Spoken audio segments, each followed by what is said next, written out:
Welcome to another edition of the Inspired Stories podcast, where leaders share their experiences so we can learn from their successes and be inspired by how they've overcome adversity. My name is Anthony Codispoti, and today's guest is April Obersteller, Managing Director for WOOM North America. WOOM Bikes creates lightweight children's bicycles designed to foster a love of riding early on, with a focus on safety, ergonomic design, and joyful experiences for families. Founded in 2013 in Vienna, Austria, the company has grown globally while staying committed to building bikes that spark joy and inspire parents and kids alike.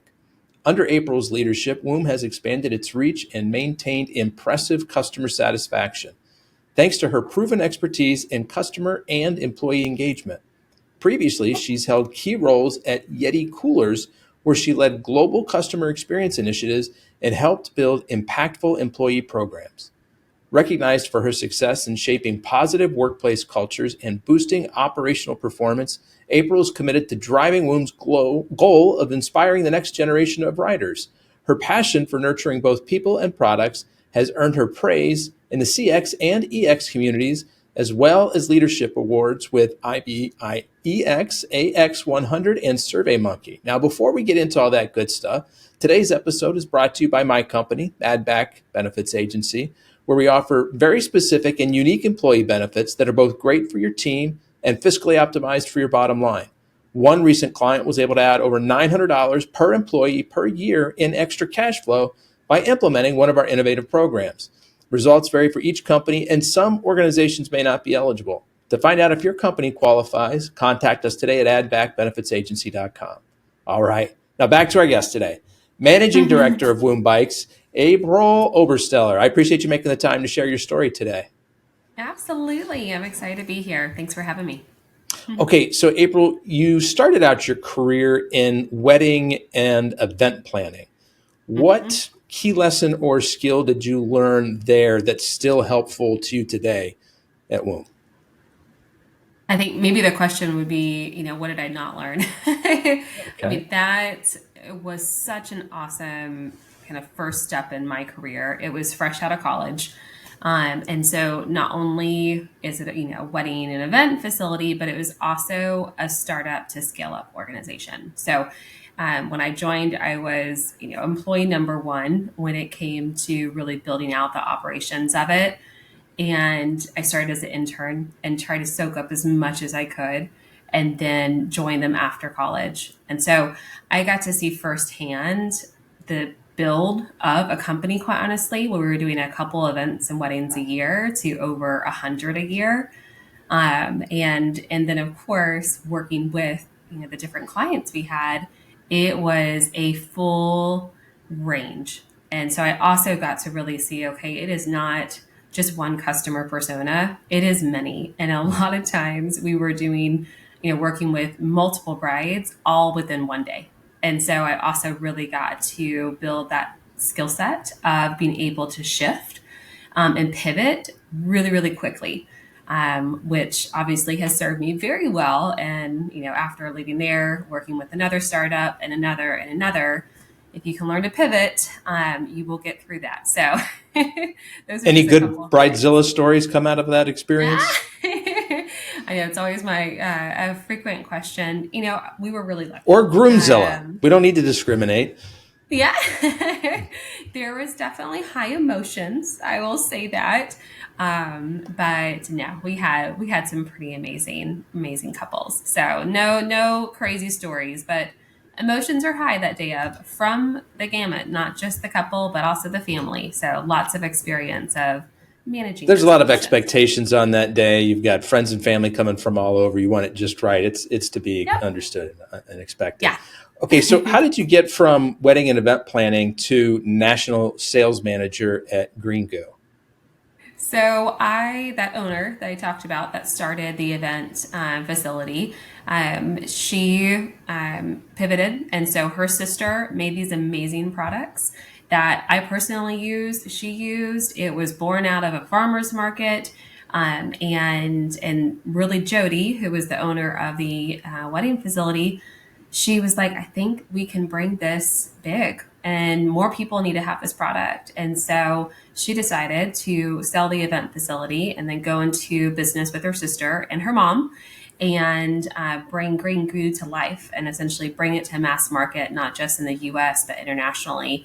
And I was lucky enough to be, a part of that ride and get out there and just sell this product that I have been using for years, but did not have any clue how the land of consumer product good worked at that time. So it was also a crash course in learning that part of it.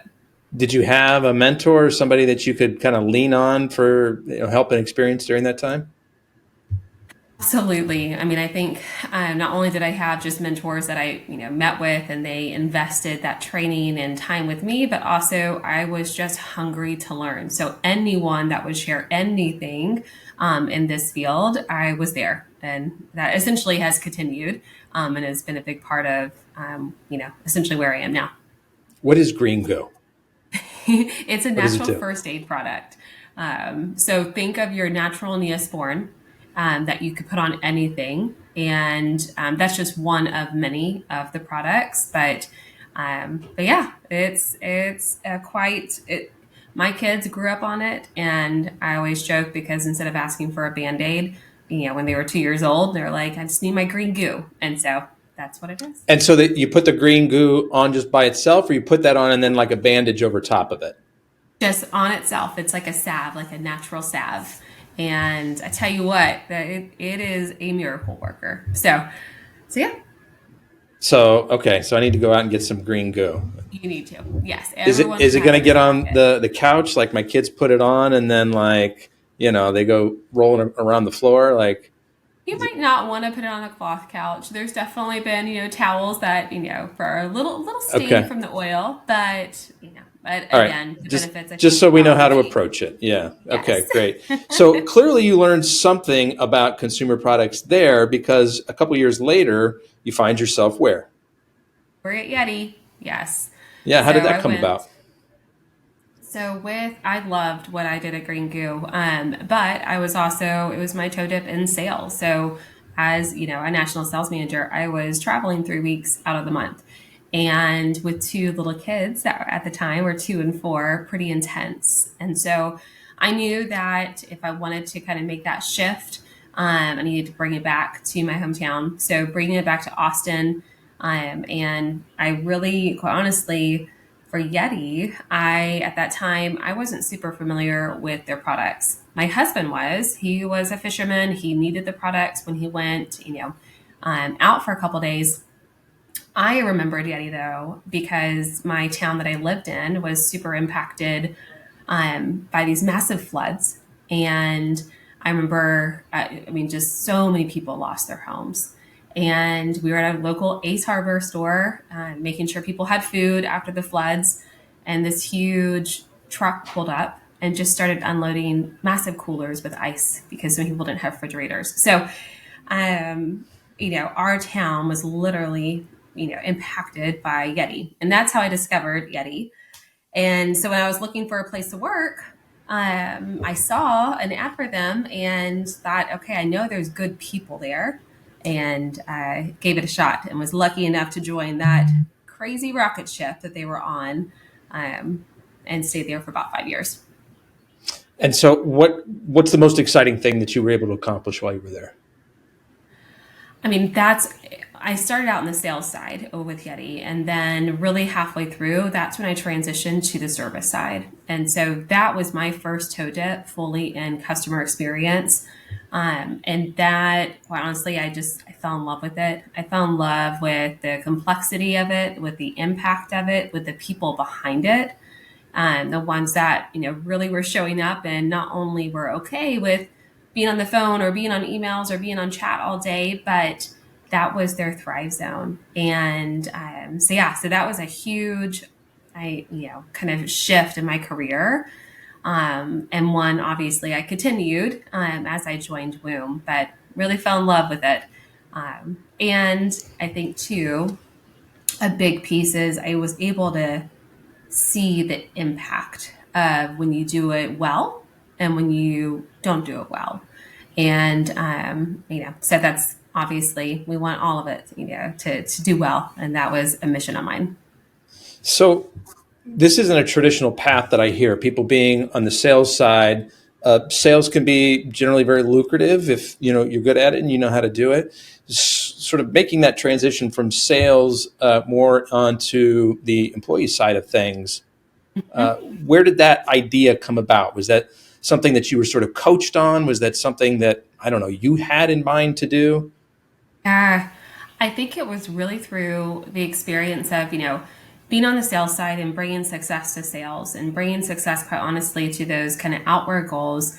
I really got to see firsthand that that is not possible unless you are doing it well internally. And so that's where that combination between really how are we selling or servicing the external customer, how's that connected to how we are servicing our internal customer. And so that's a big kind of realization I saw, because when we only focused outside, we just weren't getting it right inside.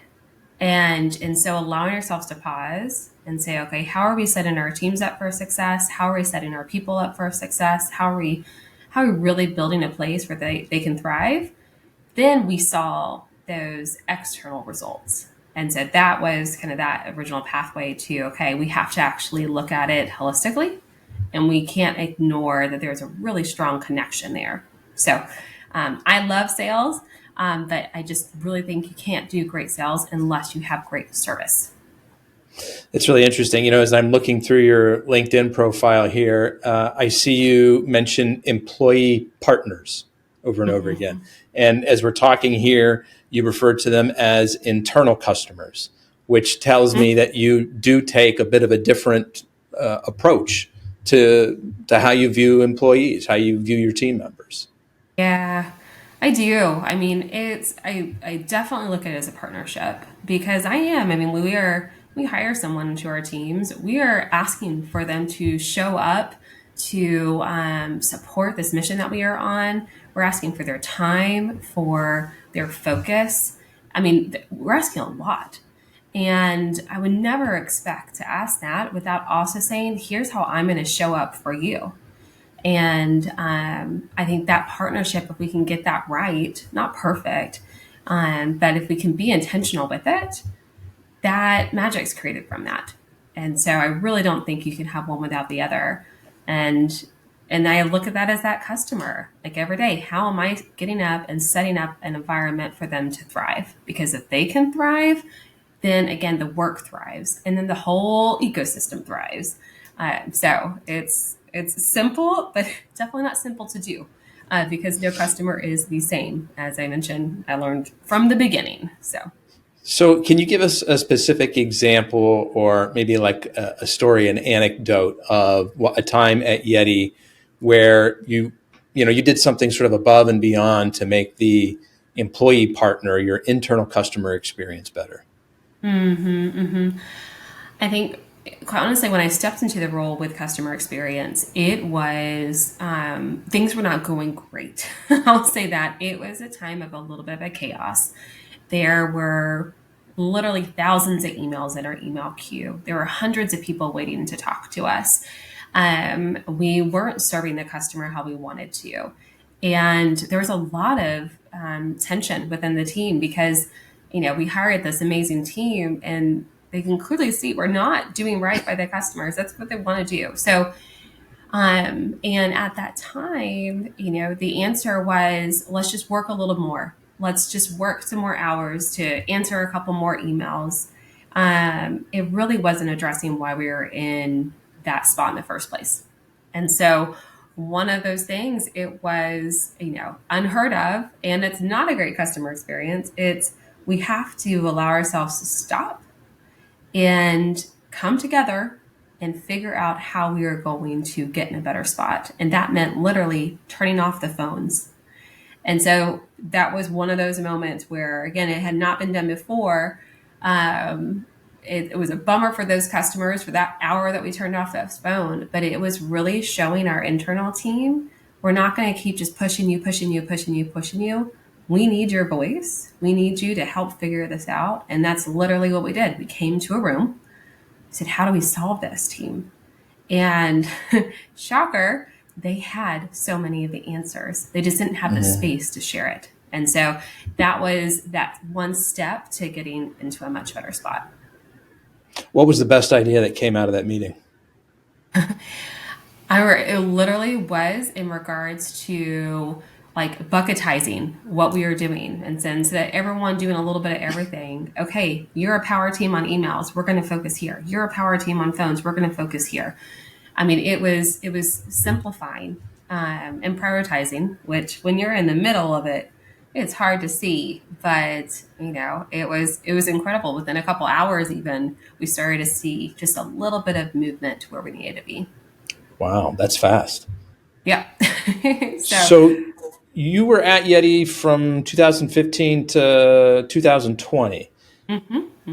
But I see here that even back in 2000, 18, 19, 20, you were already working on things that were pretty advanced at the time, in terms of like AI-powered chatbots and whatnot. Can you say more about some of the tech things that you guys were doing there?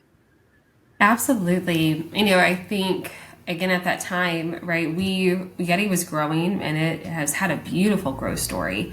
One of the natural challenges, of course, is okay, if we're growing our sales, we don't want our service needs to grow at that same rate, right? Because then, of course, it's not going to be scalable, profitable, etc.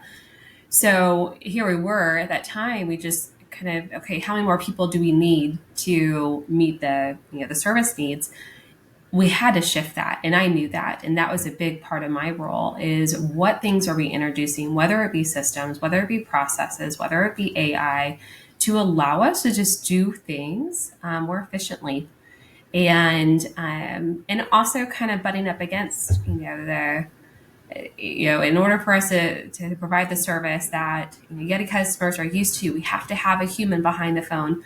It's also allowing ourselves to think, well, maybe we don't for certain things. What if we have, the AI chatbot that answering those really kind of simple questions? So it was allowing ourselves to rethink what does great look like and what's going to serve the needs of our customers. They might want to talk to someone on the phone, but not if they have to wait 2 hours. And so those are the fuel behind some of those initiatives that we brought to life and just allowed us to scale how we did things. Okay, so how did the opportunity for joining the WOOM team come about? And I keep saying WOOM, but just so people listening, maybe don't have access to the show notes, it's WOOM, not WOMB. So, how did the opportunity come about at WOOM? Yeah. Yeah, I got a call one day, that beautiful story of, someone that had seen some of the work that I was able to do over at Yeti and just asked for a visit.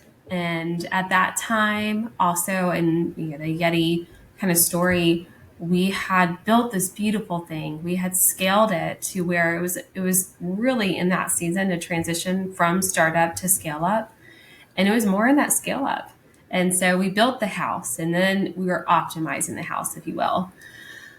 I love the building. And that also is where I think I can uniquely contribute to companies at the most highest impact. And so right around that time I got that call was also when I was evaluating, can I still be able to make the impact that I know I'm uniquely qualified for? So with WOOM, it was pure startup. I mean, it was a team, I think, of 10. And they were in a little bit of a pickle because they had insane demand for their product and we didn't have enough of it. And that beautiful story of there was 1,000 emails in the inbox, I had lived that life. And really, they were looking not only for someone to come in and help with some of these problems, but doing it in a way that the customer could be at the center. And of course, that really tugged at my heartstrings because that's what I believe.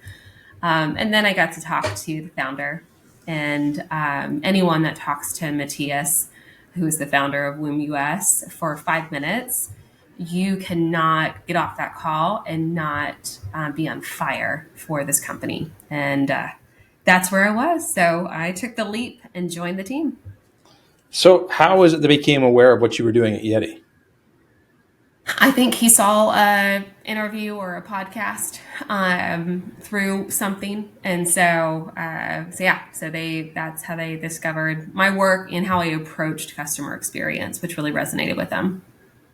So it seems to me like this was a little bit of a flyer. Like Yeti's a larger, more established company, well-known brand. In your own words, WOOM, very much a startup. Yet, 10 employees. Like, this is a little bit of a risky career move, no? It was. It was absolutely. And at that time, I mean, I really it was the question of where I'm at. There was definitely more, I won't say security, but it was established. We had gone through private, going to a public company. There were a lot of things that offered a little bit more of that stability. But I've also learned my best work comes when I'm incredibly uncomfortable. And at that time too, I knew it. Like that's how I was going to make the best impact. I had to throw myself into uncomfortable land and not only bet on WOOM, but also bet on myself. So that was definitely a piece of it. But it was scary writing that contract for sure. Say more about why it is that you do your best work when you're extremely uncomfortable. That is where I'm really stretched to grow. I mean, Yeah. it's putting myself out there, knowing that there's a higher risk of failure, but also there's a higher risk if I can actually do the thing. The reward is there, and in those pivotal moments in my career, that's really where I've seen that magic and those magic moments. And so I don't enjoy it sometimes because being uncomfortable, not knowing the answers, I don't love that. But I also know I'm going to figure it out. That's what I do know. I will figure out a way to get where I need to go. It just might be a little shaky getting there. I love this message. I've got two boys who are 8 and 10, and Mm. something I try to instill in them on a regular basis, and I don't think it's landing quite yet, is that growth comes at the uncomfortable edges of life. They're like, Dad, I can't do that. I don't know how to do this. And I make them restate that by putting the word yet at the end of the sentence. I don't understand this yet. I don't know how to do this yet. And so I love that message there because I think it's incredibly powerful. I think when we get comfortable, there's, to be redundant, there's comfort that comes with that. There's an ease in life. But if we really want to push ourselves to see what we're ultimately capable of and grow into new areas, then yeah, you got to put yourself in places where it doesn't feel great, where it's super uncomfortable. And 100%. I have a 15, 13, and 7-year-old, and it's the same. And it's so interesting. It's, especially with my 15-year-old, she has the hardest time of being able to just start if she knows that, there's a chance that she might not be good. And my middle girl, she's like, well, you're not supposed to be good at the beginning. It's so interesting, those different perspectives, but it's also just continuing to put in front of them, like, okay, this is the other side of the mountain. Like, see this other and if they could hear that over and over and over again until they're ready to be in that uncomfortable spot, it gives them those examples. So, but I'm on that journey too. We all are. It's a constant process. Okay, so now I want to better understand what it is that WOOM does that is so fascinating. You joined this young company a few years back. There was, to put it in your words, there was this insane demand for the product. Why? It's a bicycle. Bikes have been around forever. Like what could be new or different? Yeah, I mean it's that classic story, I think, of the products, right? It was two brothers and a best friend. So, brother Marcus over in Austria, his best friend Christian was the designer, and Christian was about to have his first kiddo. And, of course, in Europe, bikes are used in such a different way. I mean, it's a non-negotiable that you're going to have a bike, and then it's going to be used for transportation. Like it is one of the main one of the main ways that you get from here to there. So Christian was looking for bikes for his kid, and just that realization that all these kids' bikes were just shrunken down adult bikes. It wasn't taken in consideration what were, the kiddos' dimensions. Like, what did they need? What was going to click and allow them to have a better riding experience? It just wasn't never created for, the kid through the lens of the child.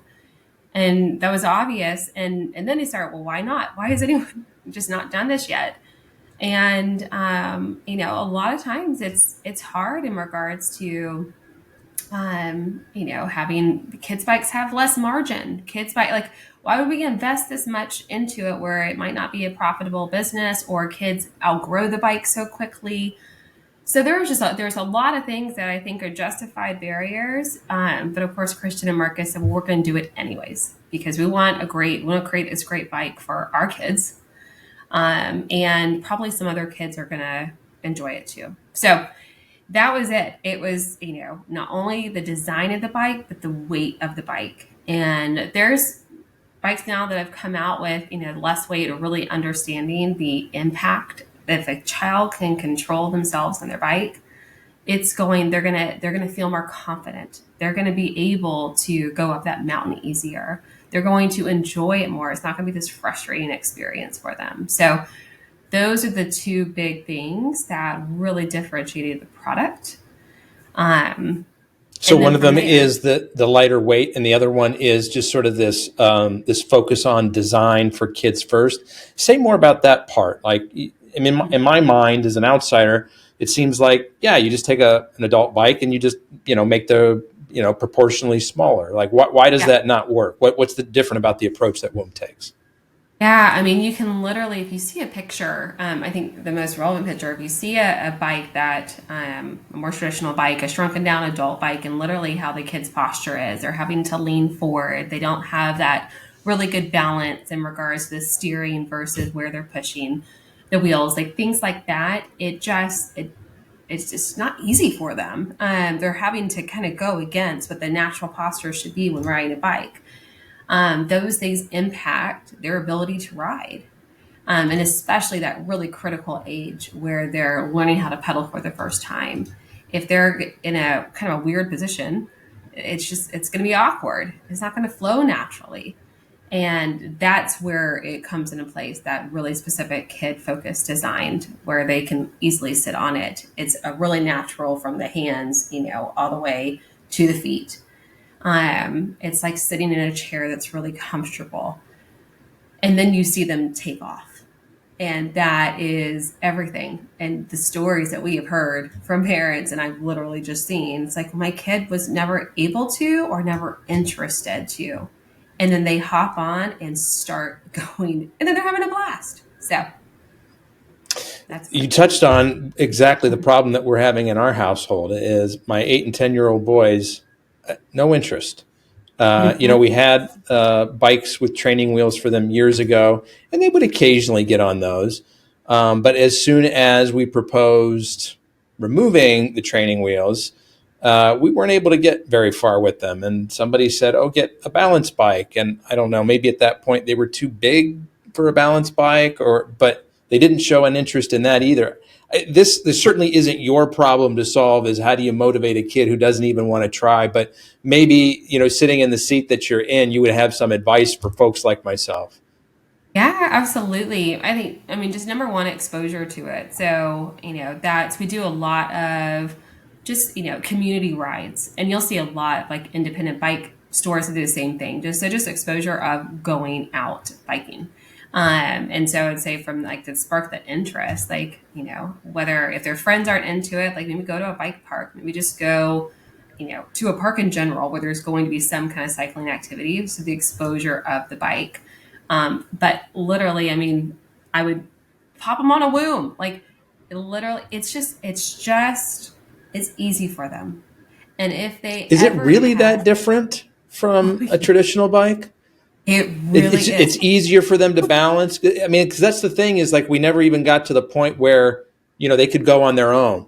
Like, Yep. here I am, feeling like a decrepit old man, like running behind him, like, holding on to the seat with my hand, Yeah. holding my back. And so Totally. that Totally. goes away with the WOOM bike. It goes away. I mean, it's just, I know it's hard until you see it, but, and sometimes I become, I see it so often. It is crazy, the difference of it and the weight of it. It is not clunky. It is not like shaky. They literally start pedaling. I mean, yeah. So it does make a difference for sure in the amount of kids that we have with your exact story, especially if there was a clunky transition from training wheels to not training wheels.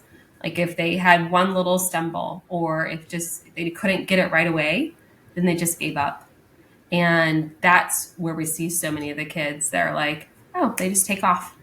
So yes, we'll figure out after the show to get you some wombs, but it really is make a difference.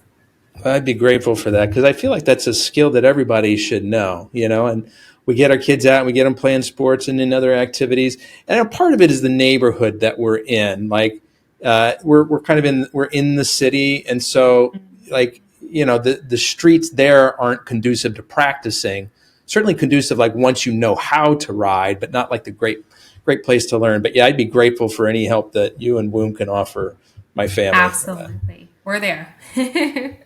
Okay, so there was this insane growth in part because you guys have such a great product. But there are a lot of great products that never get noticed or discovered. They just don't get the attention or the traction. So, in addition to having the great product, what was WOOM doing to get noticed?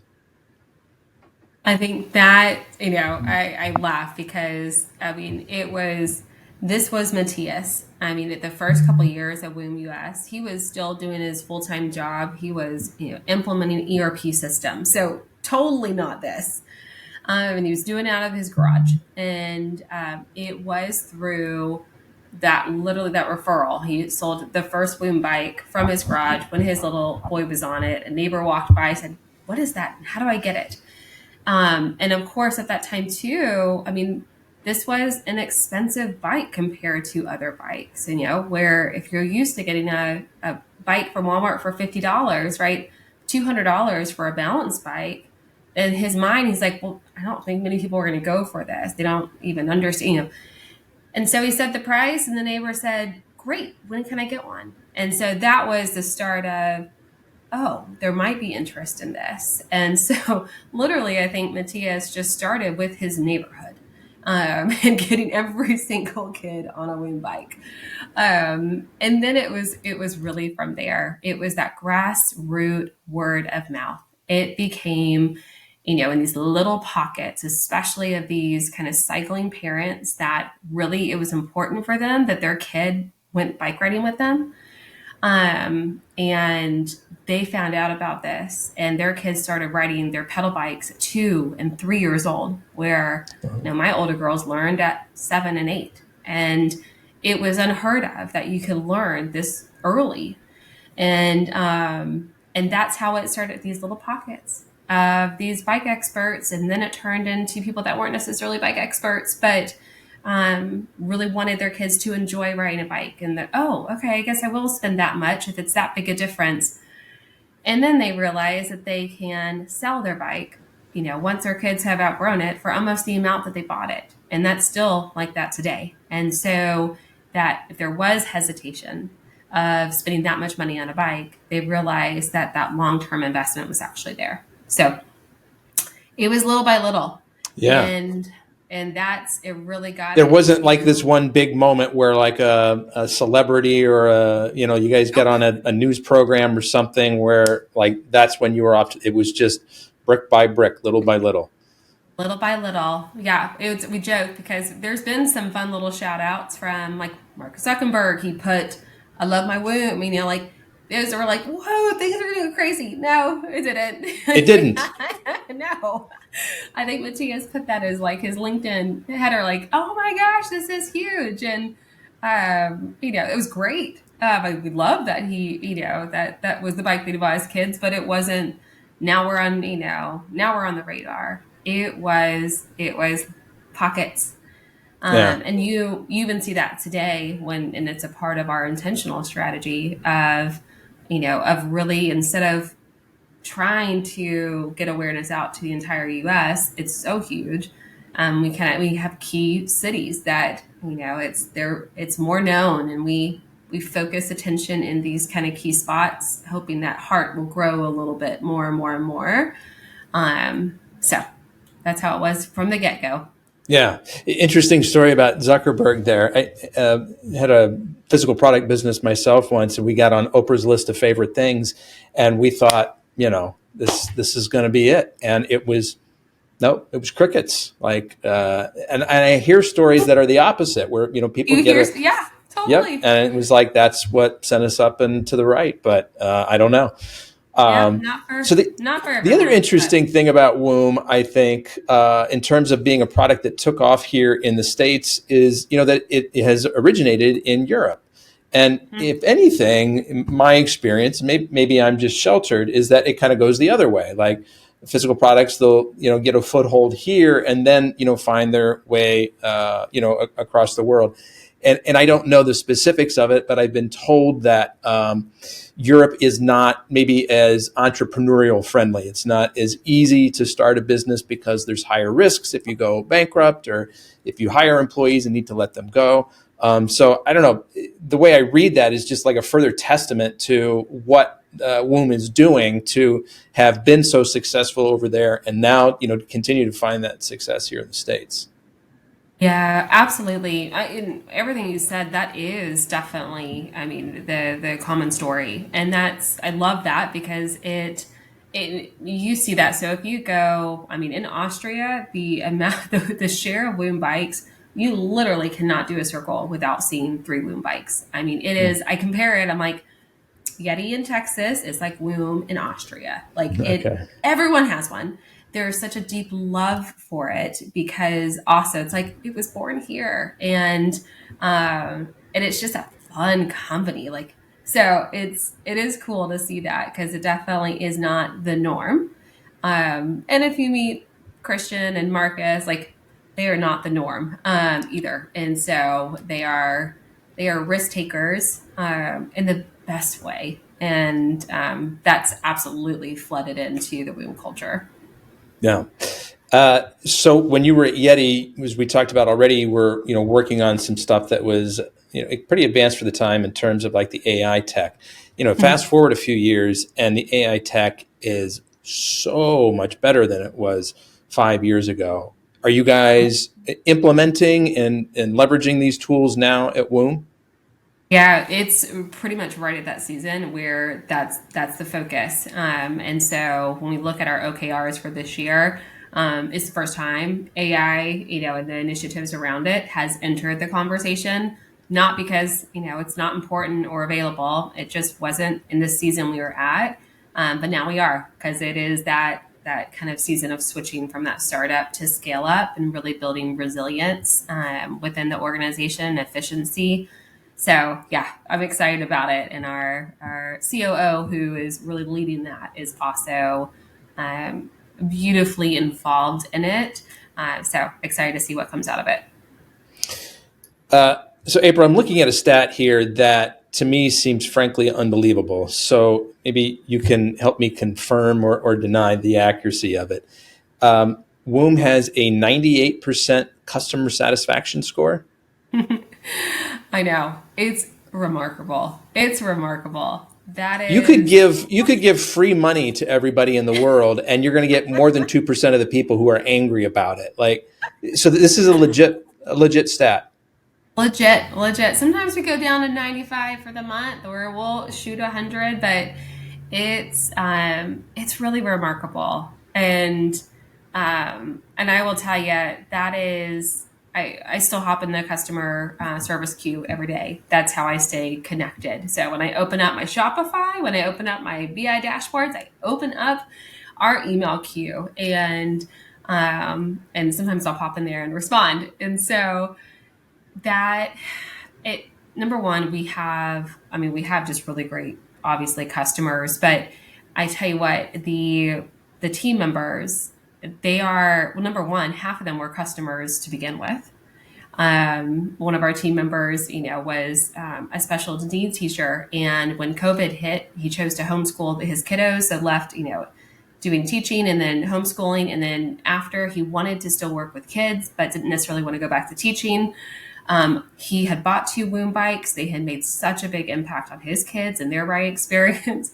He's like, hey, I love WOOM. You a part of my family. I'm looking for a job. Can I do something for y'all? So he is obviously one of our CX team members. And so I think that is such a part of the why. They not only can support the customers we're actively talking to, they are the customer. They show up with empathy and kindness and humor because sometimes it's just stressful. And especially when somebody's not working on a bike that you have to give in an hour and you should have checked it before, but you didn't. And what am I going to do?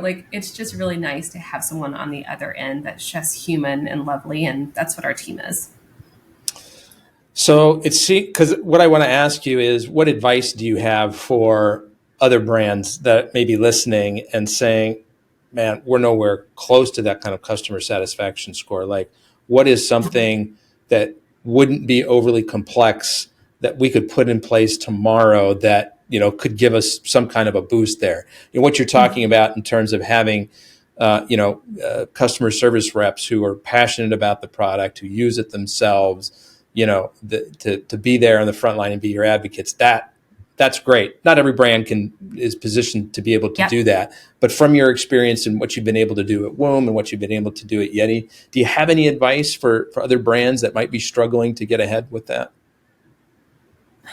I think number one, figure out a way that you can give them more freedom. I know, and again, based on the industry, it could be very different, but give them the guidelines of, here's our policies, but don't make it 100 pages long, and certainly don't make it where they can't do anything outside of just answering it. A phone call, build your policies so they can solve something. Number one. And then as much as you can, give them freedom. And if, that, yes, it takes a baseline of hiring people that you generally want to do the right thing. That has to be the baseline for this suggestion, but most people do. I really think getting up and choosing to be in a role of customer service, you have to have some kind of passion for service, or else it's going to be a miserable job for you. And so trust that they want to do good to the customer, and build out your policies, build out your appeasement options to just allow them to solve whatever it is going on for the customer. And that, say more about appeasement options. So this is, hey, if I've got an angry customer, I have permission to send them a bumper sticker or a cap or something like that. Is this what this means? Exactly. And it's as simple, we have 3 layers of appeasements, and, we give, if we, appeasement number 2, if we miss the shipping deadline, we should, delivered a product a day later. Now if that was for a birthday and we missed the birthday, that's an immediate, that's a number 3, and we have, here's 10 things that you can offer, that customer. So it's just simple as the guidelines. But also, again, I think it has to be built in the culture. If they don't see something on that appeasement guideline for that unique situation, make a space where they can, if they need to get permission, okay, but, make it quick. They say, hey, this is going on. I really think this is a better solution for them. Are you cool if I do this? And then the leader can say yay, nay. And usually it's a yay. That allows quick resolution. It allows a lot of humanness to the conversation. And also it allows your team members to feel like, okay, I got the job done. I was able to do well at my job, which of course fills their bucket. And that there's so much to be said for that sense of satisfaction that you get. Yeah. Right. Mm-hmm. Mm-hmm. So I'm kind of curious to hear more about the customer buying experience. Obviously, I see that we can get them on your website, and the address is just woom.com.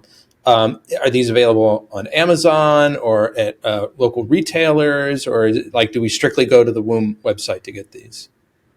Yeah, so up until last year, it was just woom.com. We were only D2C, which was great and intentional. Matthias, when he started, he wanted the ability to talk directly to the customer, knowing that he would also act if he heard something that wasn't right for the customer.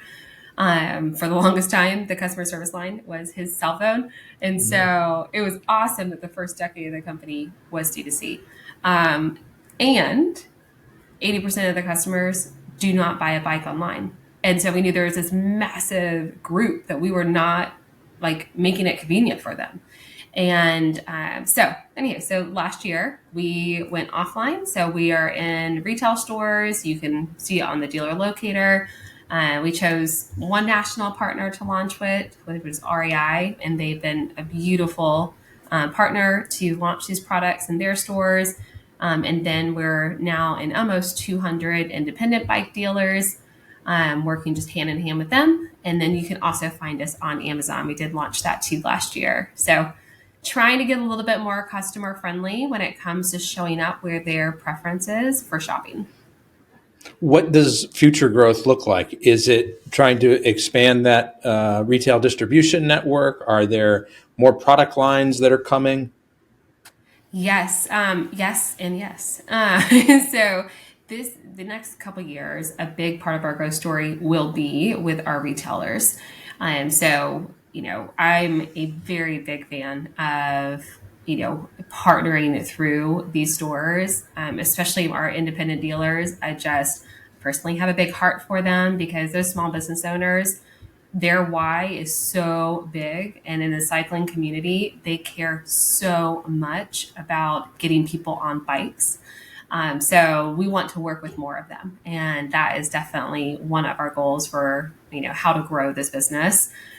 And then, yes, there will be some fun new products coming out here, which one of them is, I think, going to be a little bit of a surprise, and super excited to launch that later on this year. Can we say anything more about that yet? I know. I'm like, I need to check myself. I think I'll pause there. I'll build the anticipation. Okay.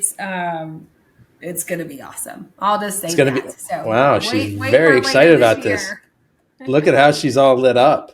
Okay, so for folks who want to make sure that they don't miss whatever this big announcement's coming later this year, is there like a mailing list that they can get on? Yes, absolutely. That's the very best way. So just woom.com and then sign up for our newsletter. We nurture our email community. We talk to them a lot, and they will be the first to know. So just hop on over there and sign up. Where do I find your newsletter sign up here? I'm on your homepage.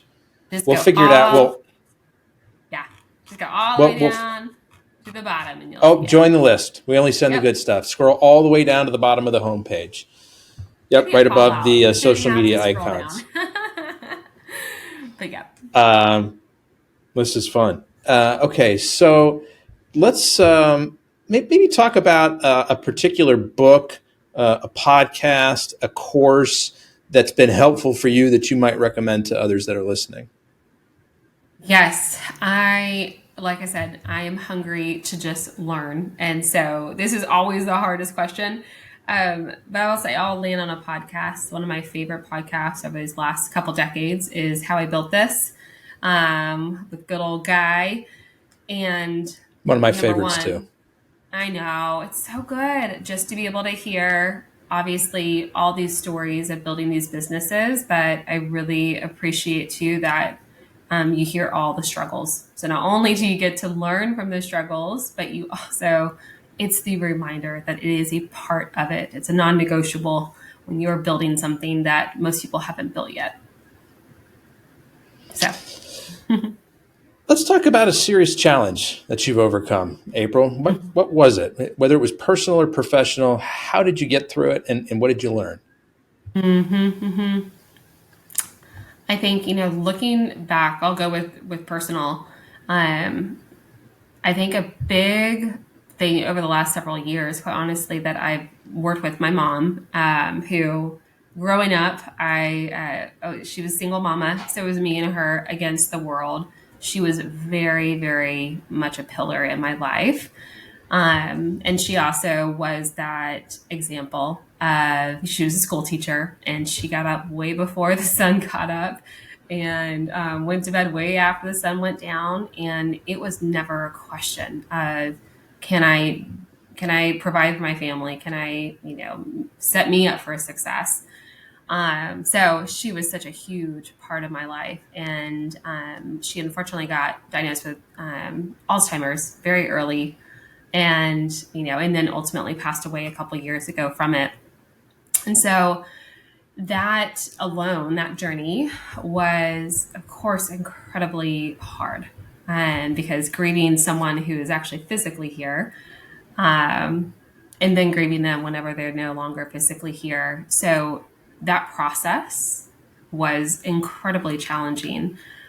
And I think it was challenging to figure out how to do that. I was her caretaker through her Alzheimer's, and making sure that she was, at a place that could provide. So there was a lot of it, obviously involvement. How do I do that? And also show up for my team, and not let it disrupt, but also it was a part of what I was going through. So what does that look like as a leader to allow them to understand what's going on? That was really hard to figure out how to balance, because they were looking at me to be the lighthouse of the challenges we were going on with work. And I'm pretty good at compartmentalizing, maybe to a fault. But I didn't think that was necessarily the right way to lead, and to ignore everything going on in my personal life. So that was one of the big lessons I learned as a leader. I chose to, it wasn't a conversation and everyday stand up by any means, but they knew my journey that I was on, and they very much supported me through it. And I think in return, it created a space where they were going through struggles. They allowed me to understand what was going on, and I could support them. So yeah, so it was incredibly hard. It was a huge challenge. But gosh, it's so, being on the other side of that mountain, I will always lead as a full journey leader. I won't just only bring part of me to the table. I'll bring all of it. And I try very, very hard to also allow space for all of our team members to actively do that too. How long ago was it that your mother passed? 2 years. 2 years. Mm-hmm. I'm curious if you've noticed this as well. I feel like COVID was a bit of a reset in sort of mm-hmm. what you're talking about here, right? There was more of a tendency to, as you put it, compartmentalize things, right? My personal mm-hmm. life stays outside these walls. Once I come to work, it's my work persona and, all my work priorities. And then, COVID happened and things kind of got a little bit more intertwined and mishmashed. And I think that since then, people have been more open and more receptive to understanding that we're not two separate people. If you're familiar with the television show on Apple called Severance, yep. we are not these, we are one person that, has these different parts of our lives and different responsibilities. Have you witnessed something similar as well? Absolutely. Absolutely. And I think more than anything, number one, I fully agree, right? Anytime it's that when you have the option to see what's going on behind you, you still have the option to turn that camera off and on, but life is happening around us quite literally. And we saw that during COVID. And I personally, I think my take on it is I can never go back. I will never work for a company that doesn't allow that to be able to show up as your whole self. To me, it became from a nice to have to a non-negotiable. Because again, I've seen what's on the other side of it. And that's where the magic happens. That's where the teamwork happens. That's where you thrive. And it doesn't mean that it's not hard.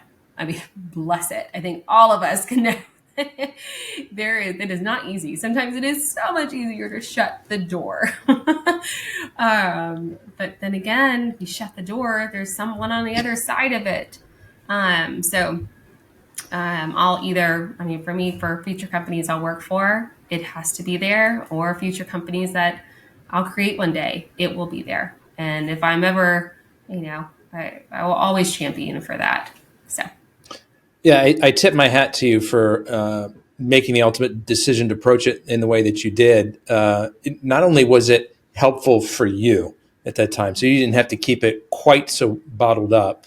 It also gave your team members the ability to support you, to be an ear, a shoulder, to help fill in, with some work gaps when it was needed. But yeah, and I think you said it well. Like, it also gave them permission for whatever it is that they're going through, that they can give voice to it. And it's precisely the same reason why I ask this kind of question on the show, is because I want others to hear, oh, I'm not alone, right? Yes. Like, I have gone through something like that too. And so this next follow-up question I want to ask you is also helpful for people to hear. People who are still going through the dark tunnel part of it.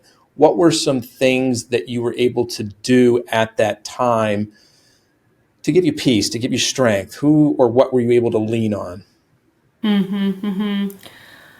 I think a part of that during that time, like I mentioned, it's leaning on your team, and I did that. I asked for support, because at the end of the day, too, I'm very. We have businesses to run. Things have to get done. I mean, these goals, no matter what is going on, we also have a responsibility to deliver. But we have a choice in how we deliver it. And I think that's where it doesn't have to be one way. I don't have to be the one to ultimately do X, Y, and Z. If I've built my team up right, they should be a part of it actively, but also at times, like, that's an opportunity for them to step up. And I saw that. I saw people, part of my team members that rose to, they weren't expecting to rose there, but like, they needed to, and I needed to be gone, and there was an emergency, like, there wasn't a choice, and they stepped up. You know what? They are so much, better for it. And that was a moment in their career. So I think that was a part of it. It was really not only allowing the team to see what was happening, but also to ask for their support in it. And we got the job done. And that was the coolest part. And probably better than it would have been in the first place, by allowing ourselves to work together to make it happen. So that was a big part of getting through it. Any daily habits, practices, rituals that are helpful to you? I'm a morning girl, just like my mom raised me that way. I was up at 4 a.m. with her growing up, because that was when I got to see her, and I still am. That is usually 3:45 or 4. That is my wake up time, and it's a time for myself. It's a time to get set up for success, and that's my time for routine, where I get my body moving. I get the coffee made as those little, just kind of those habits. And I'm a huge believer in gratitude. That's still very much a daily practice. And that's where I sit down and pause and write it down. So mornings between about 4 and 5:30 is my time where it pretty much happens every single day. And that allows me to then handle the chaos that will most likely come my way, as well. So we're talking about coffee. We're talking about exercise. We're talking about a gratitude journal, writing down everything that you're happy for. Mm-hmm. Yep. And then I also write down, I do long-term vision setting. So every single day I have 5 things that I write in present tense of, I have done, and they're my goals. They're my BHAGs. I write them down physically every single day, until I accomplish them. And so that's also right next to my gratitude. April, I've just got one more question for you, but before I ask it, I want to do two things. For everyone listening today, I know that you loved today's show because April's been a phenomenal guest. So please hit the follow button on your podcast app so you can continue to get more great shows like this in your feed. April, I also want to let people know the best way to either get in touch with you or to continue to follow the WOOM story. What would that be? Mm-hmm. Well, WOOM story, like I said, sign up for the newsletter. We don't. I promise it's not spammy. we try to do value add communication to our email community. So that's the best place to see the latest and greatest there. Of course, we're on all social networks as well. But come and hang out with us on our email list. And then I'm very present on LinkedIn. That's where I show up the most, and I try to not only obviously share learnings that I've had, but also connect with people that are going through the same journey. So would love to connect with you there. Terrific. And we'll include links to both the WOOM website and your LinkedIn profile in the show notes. Awesome. But April's last name is Obersteller for people who are listening. So last question for you. Aside from maybe any of the things that we've already talked about, what is it that you're most excited for coming around the corner with WOOM? We have a new CEO, and that's always a big transition, for our organization. And I'm a big fan of Burns. Burn has been a part of really beautiful brands in the past, but he believes in experience and bringing that to life. And so he's very much leading us in that posture too. And it's been at the root of WOOM, so it's not new. It's not a new concept for us, but it's very much being centered at the core. And so I'm really excited to see what that continues to look like in big, bold ways and how we can create experiences for our customer, not just through our product, but through everything around what's involved with our product. So more to come. It's been a fun journey. Nice. Well, April, I want to be the first one to thank you for sharing both your time and your story with us today. I really appreciate it. Absolutely. Thank you for creating the space for it. It's been an honor and love being here. Folks, that's a wrap on another episode of the Inspired Stories podcast. Thanks for learning with us today.